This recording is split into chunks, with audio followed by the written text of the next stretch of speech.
The horn blast came too late. On the frozen highway outside Clearwater Pass, Idaho, traffic skidded and locked as a tiny yellow puppy lay flat between lanes, belly pressed to black ice, claws scraping as if trying to melt into the road. Snow-stunned faces. Phones were already up. Someone shouted that it was just a dog. A state trooper waved cars back and yelled for everyone to stay put. On the shoulder stood Mark Halden, his German Shepherd Kane locked in a flawless heel. Kane did not bark. He did not strain. His ears were forward, eyes pinned on the puppy, body coiled but silent. Mark's hand hovered near the leash, waiting for the right second. The puppy did not run when a truck thundered closer. He pushed himself lower, choosing the shaking ground over escape. People began counting seconds out loud. The trooper shouted again. Snow thickened, visibility closing fast. Kane leaned forward a fraction, waiting for one word. If Mark stepped into traffic now, he could save the puppy. If he obeyed the rules, the road would finish the job. Before you decide what you would do, stay with Brave Canine Stories and subscribe. Because this rescue did not end on the highway. It almost destroyed everything that came after. Establish the immediate aftermath of the highway rescue, clearly reveal the puppy's trauma response, and introduce the first silent, functional bond between the puppy and the German Shepherd. Key events in order. Mark intervenes without hesitation. Kane creates a controlled physical barrier. The puppy is removed from danger. At the veterinary clinic, abnormal behavior patterns emerge. Mark agrees to a temporary foster despite uncertainty. What the protagonist notices, the puppy responds to vibration rather than sound. Kane's presence stabilizes the puppy without touch or command. Dog commands used: heel, stay, watch, easy. Emotional beat. Relief drains quickly and is replaced by unease. Rising stakes. The puppy shows signs of neurological and emotional dependence on Kane. End beat. The veterinarian warns that separation could cause serious harm. Detailed outline. Mark does not remember deciding to move. He remembers the gap in traffic opening just wide enough and his body stepping forward before his thoughts could catch up. Kane stays locked to his left leg until Mark gives a sharp, downward hand signal. At that signal, Kane breaks heel by inches, angling his body toward oncoming lanes. He does not step into traffic. He becomes a moving warning sign. Drivers slam brakes harder. Horns erupt. The road shudders. Mark reaches the puppy in 2 strides and lifts him straight up. The puppy is lighter than expected, shockingly light, his body stiff with cold. A frayed rope hangs from his neck, burned rough into the fur, the torn fibers telling a story Mark does not want to finish in his head. The puppy does not cry or struggle. He trembles once, then goes still. Back at the truck, heat blasting through the vents, Mark sets the puppy on the passenger seat. Instead of curling into warmth, the puppy slides off immediately and flattens himself against the rubber floor mat. His paws spread wide. His breathing turns fast and shallow. Every vibration from the idling engine makes him press harder into the floor, as if weight is the only thing holding him together. Kane sits upright in the back, posture disciplined, eyes fixed on the puppy. He does not move closer. He does not whine. His body is angled protectively, alert but restrained. At the veterinary clinic in Ridgeview, the rope is cut away. The puppy is placed on a metal exam table. Instantly, he flattens again, belly pressed to cold steel. When carts roll past in the hallway, his body tenses. When voices rise, he barely reacts. The veterinarian, Dr. Lila Moore, notices immediately. She checks vitals methodically, heart fast but steady. No fractures, no fever. Just exhaustion, shock, and something deeper. Mark watches closely. When Kane shifts his weight under the chair, the puppy's breathing slows by degrees. When Kane stills, the puppy stills. When Kane is asked to wait just outside the room for a moment, the puppy's body stiffens, his eyes lose focus. His breathing becomes shallow again. Dr. Moore lowers her voice. This isn't normal fear, she says. He's not reacting to sound. He's reacting to vibration. She pauses. He learned that vibration meant survival, likely dumped from a moving vehicle. Mark asks about shelter placement. The word feels heavy. Dr. IMLs. More hesitates before answering. Kennels vibrate unpredictably. Doors slam. Concrete floors carry noise through the body. He may shut down completely, she says. Her eyes drift to Kane through the doorway. Your dog is doing something important. He's acting like a regulator. The word lands hard. Regulator, not protector. Not owner, something quieter. Something functional. Mark agrees to take the puppy home overnight. Just one night. In the parking lot, snow thickens and the wind cuts sharper. Kane waits calmly at the open hatch. When the puppy hears Kane's nails click against the metal bumper, his head turns for the first time. Not toward Mark, toward the sound. At home, Mark lays a blanket near Kane's bed. The puppy inches forward on his belly, following the faint vibration of Kane's breathing through the floor. When Mark gently tries to move him back, the puppy freezes completely. Kane lifts his head and releases a single low whine, then settles again. The puppy's breathing eases. That is when Mark understands it. The danger did not end on the highway. It followed them home. By morning, images from the highway are everywhere. Someone filmed the rescue from a stopped car. Someone else slowed the clip and zoomed in. The comments multiply faster than Mark can read them. Some praise the timing. Others focus on Kane. That shepherd could crush that puppy without trying. Another reads, "This is how people get sued." The praise fades behind the warnings. At work, the story spreads ahead of Mark. A coworker laughs and calls Kane the giant babysitter. Another asks if Mark plans to keep them both forever. Mark smiles thinly and changes the subject. He does not argue. He is no longer sure what the right answer is. At home, the contrast is stark. Kane eats first, calmly, head up, posture steady. Only when Kane finishes does the puppy approach his bowl. When Kane lies down, the puppy presses into the curve of Kane's chest, matching the slow rise and fall of his breathing. When Kane lifts his head to watch a sound at the window, the puppy tenses instantly. When Kane settles again, the puppy's body loosens. Mark watches this pattern repeat with unnerving consistency. The phone call from the shelter comes in the afternoon. Paula Renshaw speaks in practiced calm tones. A family has expressed interest. Strong references. Stable home. Children who want a puppy. No large dogs in the household. It's safer, Paula says. The word hits harder than Mark expects. Safer than what? Safer than Kane. That night, Mark decides to test the logic everyone else seems so certain about. He sets up a crate in the bedroom, padded and warm. He lifts the puppy gently and places him inside. The puppy flattens immediately, belly pressed to the bedding, legs stretched out, eyes unfocused. His breathing turns shallow again. In the hallway, Kane stands, then paces once. Mark gives a quiet, "Place." Kane obeys, stopping short. Then Kane does something Mark has never trained him to do. He positions himself with his body weight pressed against the wall closest to the crate and lowers himself down. He does not scratch. He does not whine. He simply settles there, back against the wall. Mark notices the shift almost by accident.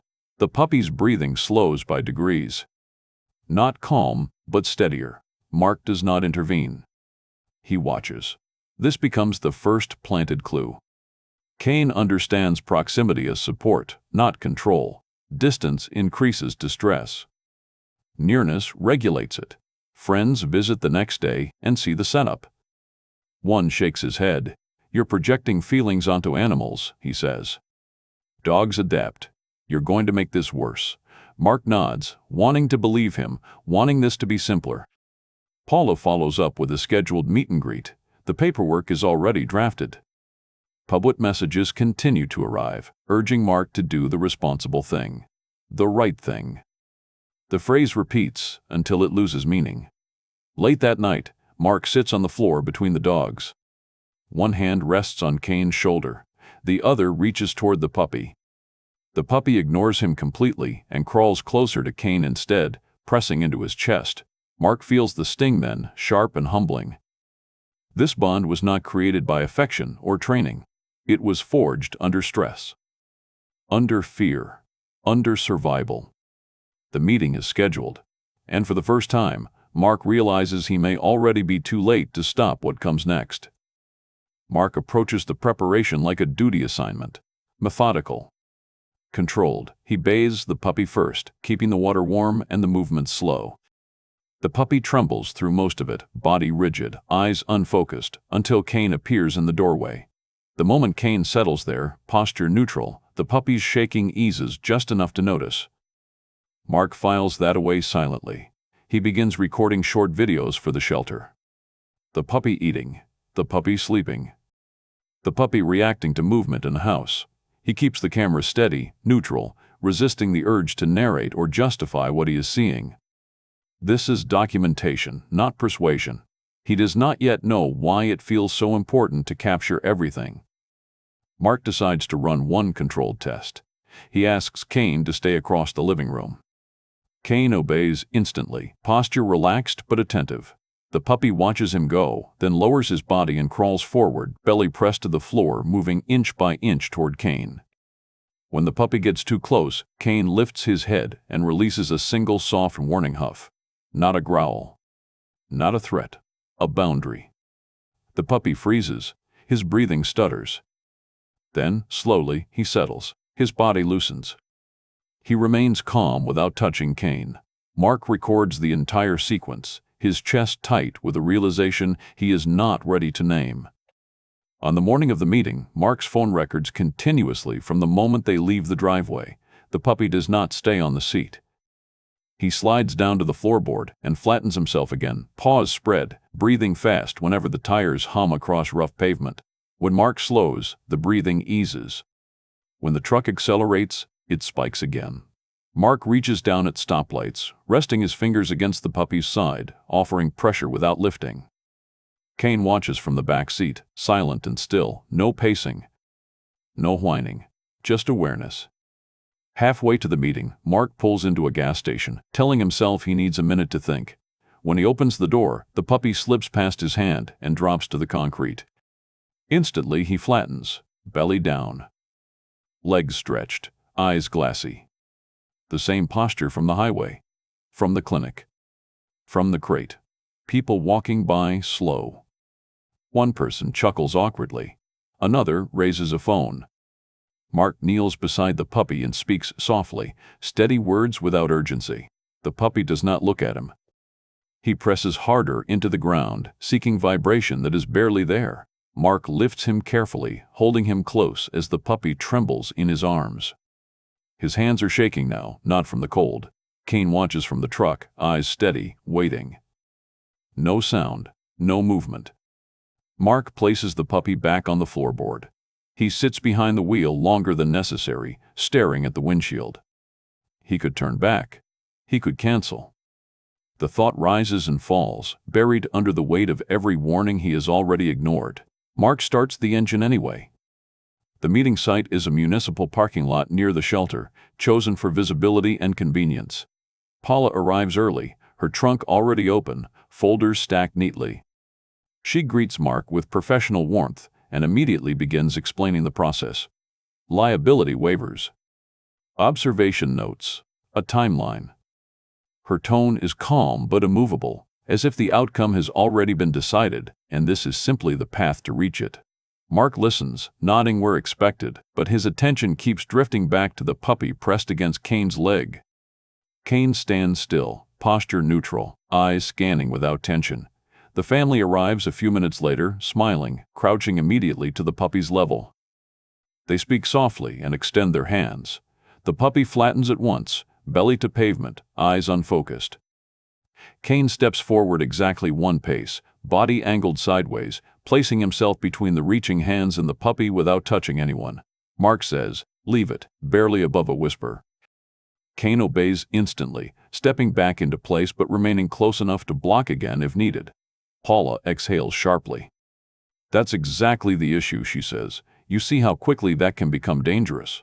Mark explains again, more carefully this time.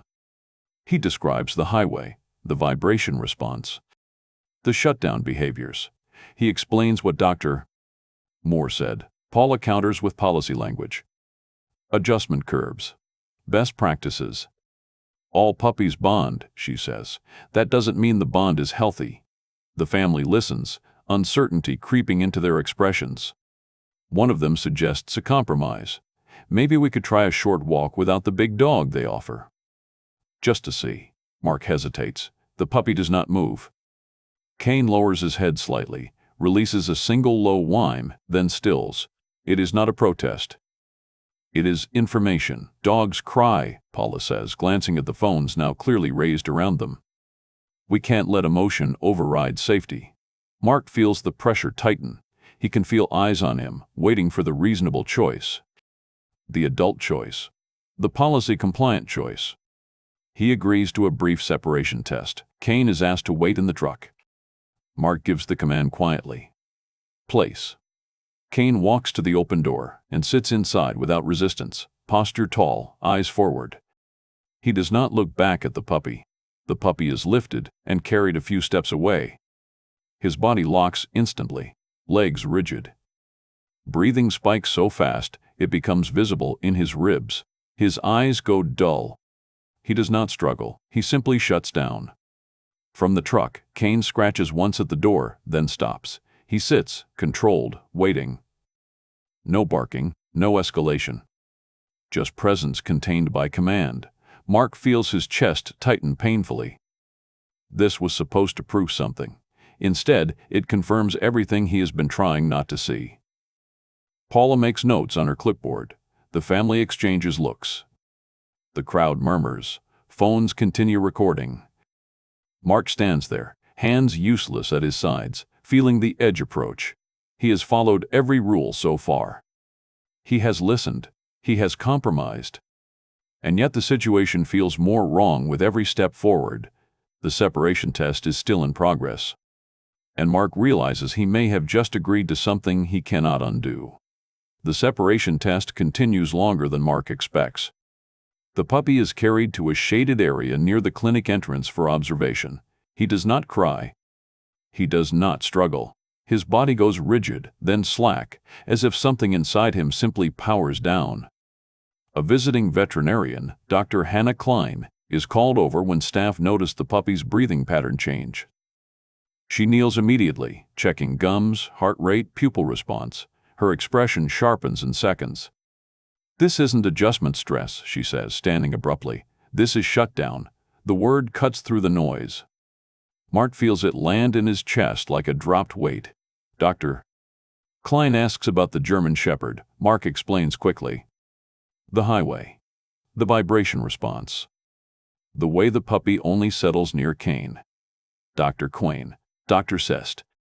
Klein listens without interrupting, eyes moving between Mark and the truck where Kane waits. She nods once. Your dog is regulating his nervous system, she says.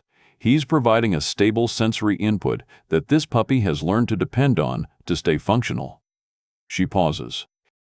Removing that support could cause long-term damage, panic disorders, failure to thrive, regression that may not reverse. Paula stiffens visibly. This is not language that fits neatly into policy. Clipboards shift. Phones tilt closer. From the truck, Kane releases a low, sustained sound. Not a bark, not a whine. A steady call. The puppy twitches at the sound, a visible ripple through his body.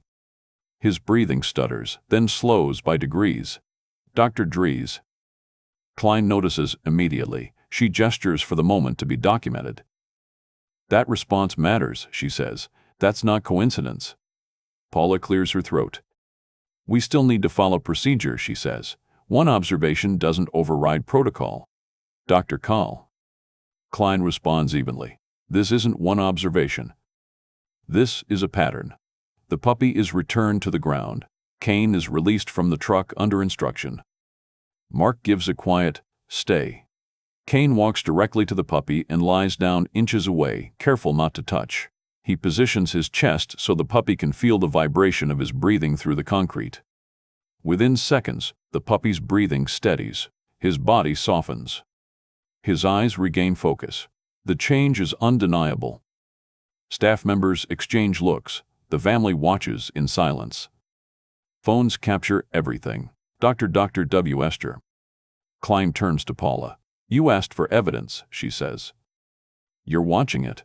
Paula nods slowly, but her jaw tightens. Then this requires oversight, she says.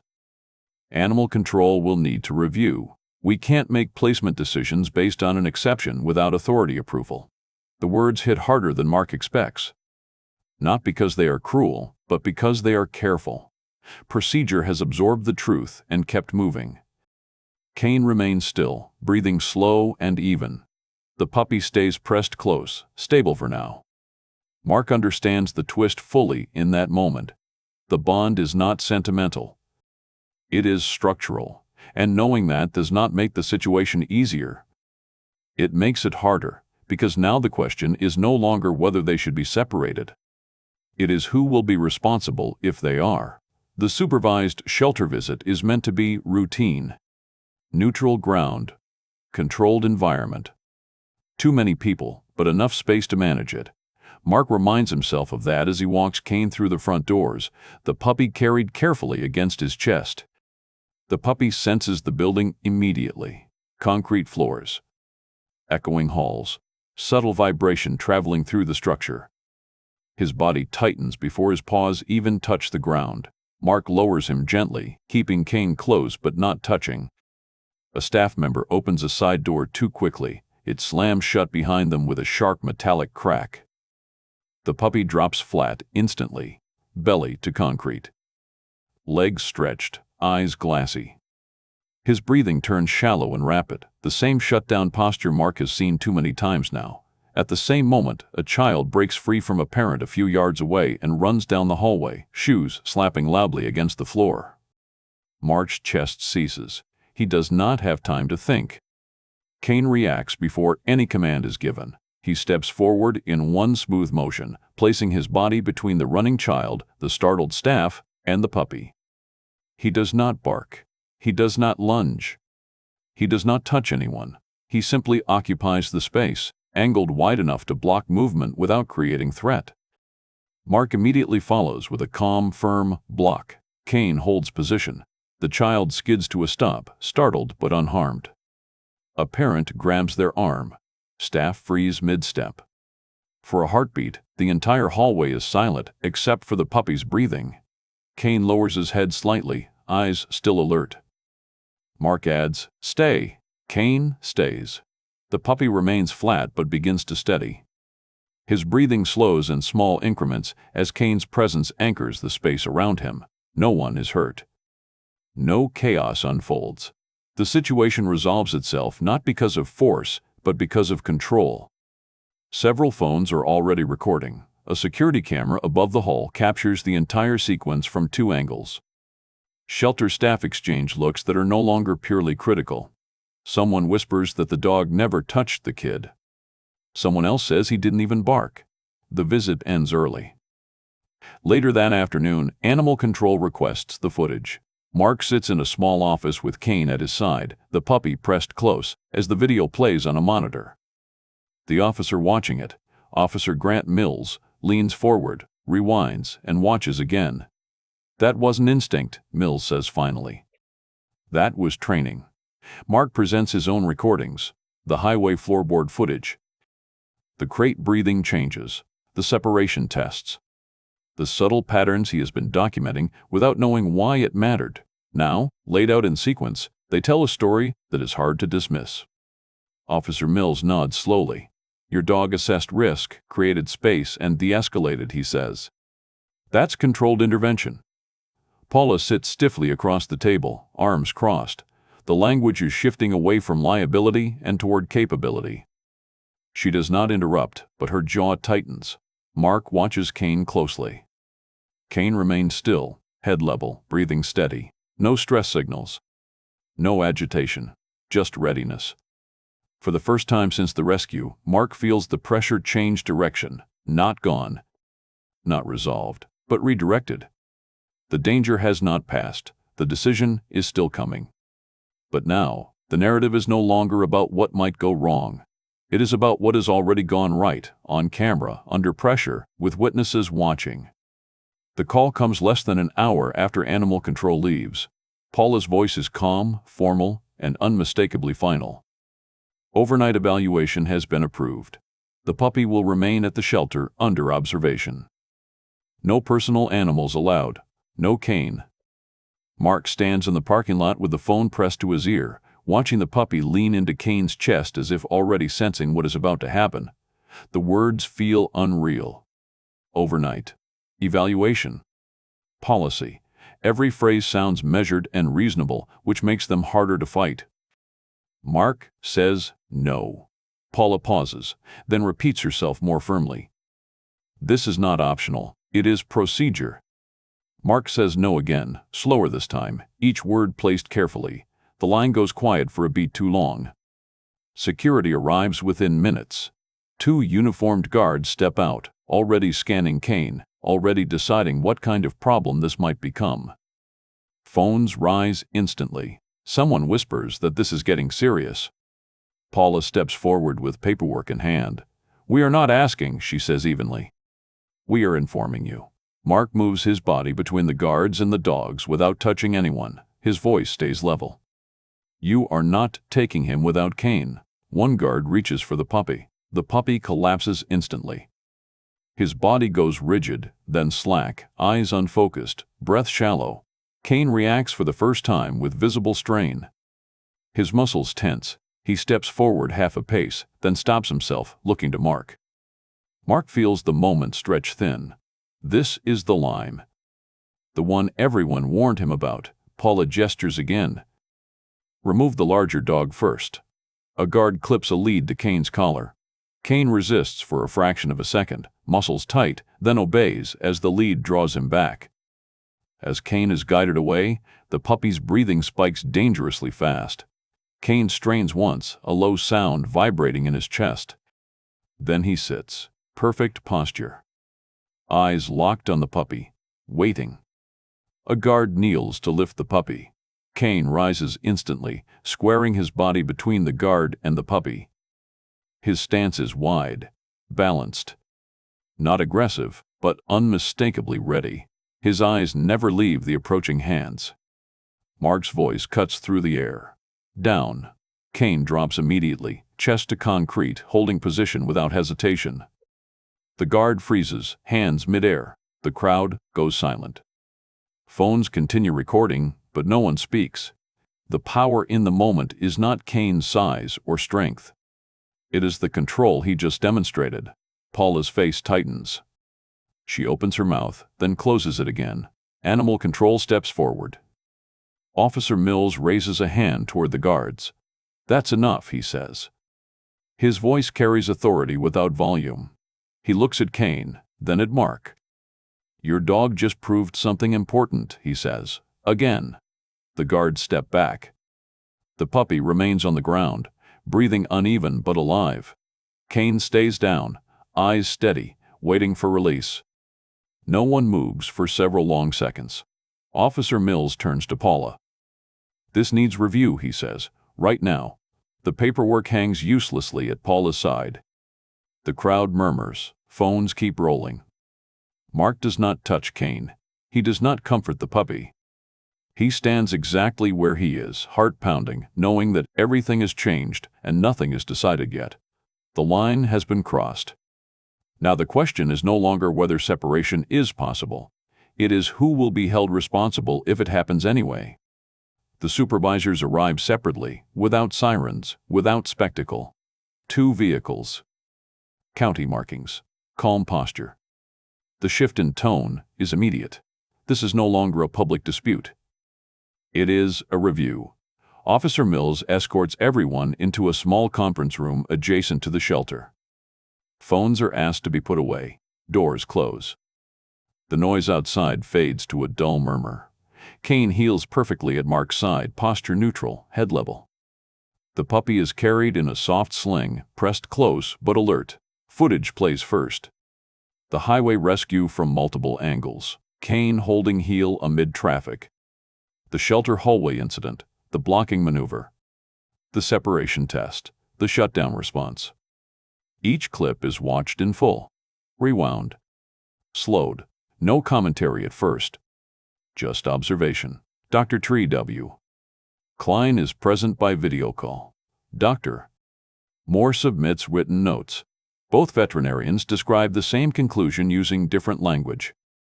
The puppy exhibits trauma-induced shutdown triggered by vibration and separation. Kane provides consistent sensory regulation through proximity and controlled presence. Removing that support poses a measurable risk. Mark presents his documentation last. Not emotional testimony. Time-stamped clips. Observational notes. Behavior patterns recorded across environments. The breathing changes. The floorboard response. The crate incident. The regulation effect when Kane positions himself nearby without contact. One supervisor asks Mark a direct question. "Have you trained your dog to do any of this?" Mark answers simply, "No, I trained him to obey." They nod. The supervisors ask to see Kane work. They move to an enclosed training yard. Controlled space. Neutral observers. Kane heels at Mark's side as directed. Heel. Kane matches pace. Place. Kane moves to a marked spot and settles immediately. The puppy is set down nearby.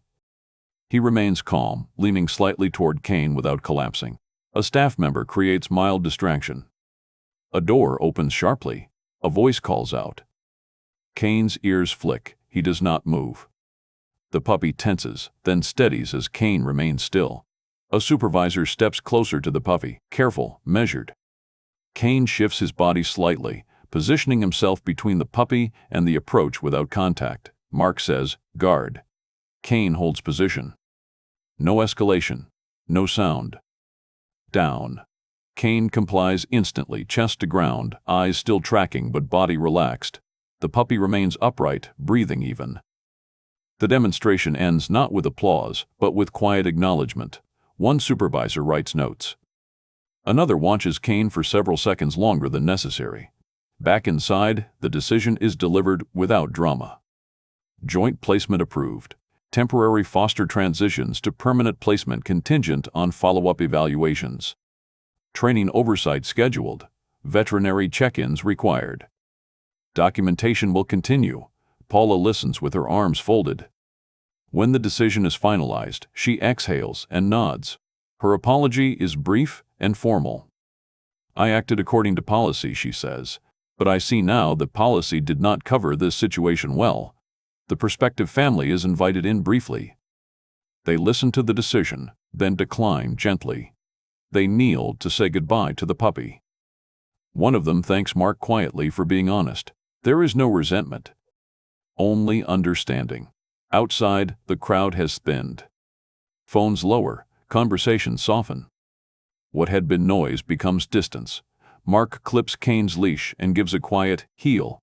Kane steps in close. The puppy presses against Kane's shoulder, steady and present. Officer Mills walks with him toward the exit.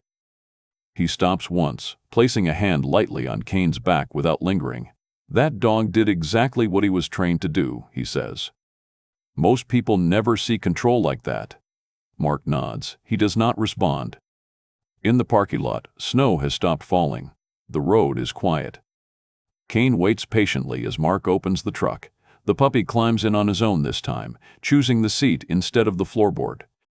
No one claps. No one films.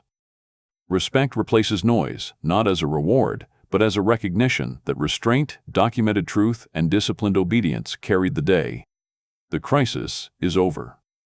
What remains is responsibility, and a bond that has now been seen, tested, and acknowledged by everyone who mattered. The drive home is different. Mark notices it before he consciously understands why. The truck hums over pavement, but the puppy does not slide to the floorboard. He stays on the seat, pressed lightly against Kane's shoulder, eyes half open but calm. When the road roughens, he leans in closer instead of flattening. Kane does not adjust his posture. He simply remains present. At home, Mark keeps everything simple. No introductions. No visitors. No sudden changes. The blanket stays where it was. Kane's bed stays where it has always been.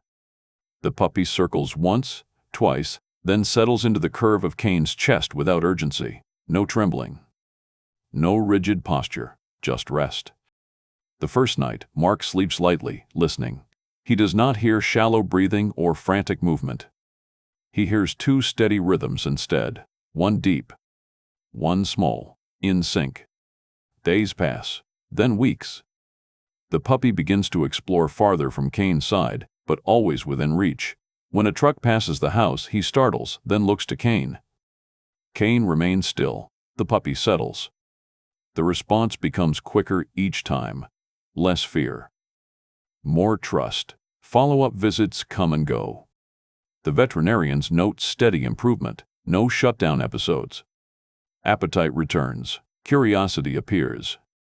The puppy begins to play awkward at first, then with growing confidence. Kane tolerates the clumsy paws and misplaced enthusiasm with patience, correcting gently when needed, always controlled.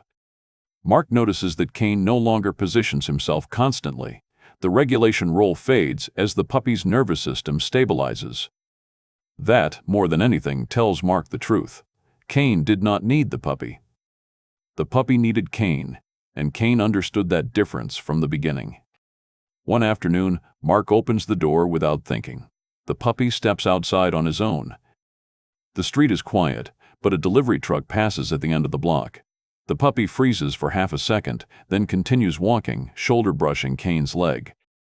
Mark stops moving. He lets the moment unfold without interference. The puppy does not flatten. He does not shut down. He walks. Neighbors begin to notice. The pair becomes a familiar sight. The large shepherd and the smaller dog moving in rhythm, one steady shadow beside the other. No one knows the details. They do not need to. Mark reflects on the choice he almost made, the reasonable one. The one backed by policy and public opinion. The one that would have separated two animals whose bond was not emotional comfort, but survival structure. He understands now how easy it is to mistake obedience for wisdom and procedure for safety. There is no celebration. No announcement. Just a quiet understanding that doing the right thing rarely feels right in the moment. It feels lonely. It feels risky. It feels like standing still while everyone else urges you forward. One evening, Mark watches the puppy fall asleep with his head resting on Kane's leg. Kane exhales slowly, eyes half closed, content but alert. Mark does not intervene. He does not test boundaries. He lets the scene exist as it is. The lesson settles without words. Sometimes, rescue does not mean moving a life to a better place. Sometimes it means recognizing when a frightened heart has already found the safest one.